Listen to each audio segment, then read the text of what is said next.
Hello everyone! If you come to that point in time when you feel like you should replace your speakers, ask yourself some questions first.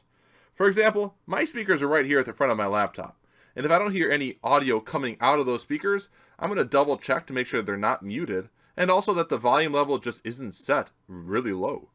After I verify that the speakers aren't muted and that volume level is boosted up and still I'm not hearing anything, it'll be time to replace these speakers.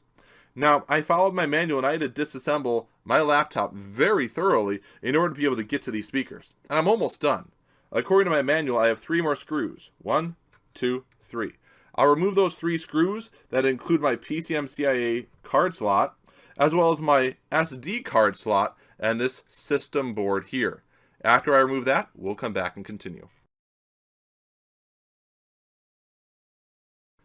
With that last set of components removed, my speakers for my laptop are now accessible. Right here what we can see is here's my speakers for my laptop, and they are connected by a connector into my system board. So before I can remove these speakers, I'm going to have to remove that connector. So let me zoom in for you and I'll show you what we're working on here. Alright, so we got our zoomed in view, and here you can see our laptop speakers installed up front, and then we can see the connectors that go to our system board from that laptop speaker. And you can take a quick look at it. There's the laptop speaker. It's got some identification codes on it. We're going to replace that part if needed. And we see that connector going to the system board. So either we can try to use our fingers to pry up that connector and it should pull vertically straight up, or we can use something like a flathead tool or a flathead screwdriver. I'm going to move that laptop speaker out of the way.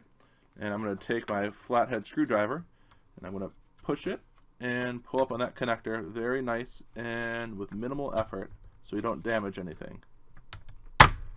And there it comes up. The connector is good. We didn't damage any of the pins. And now our laptop speaker has been removed. If you purchase a new laptop speaker, you would drop it in and install it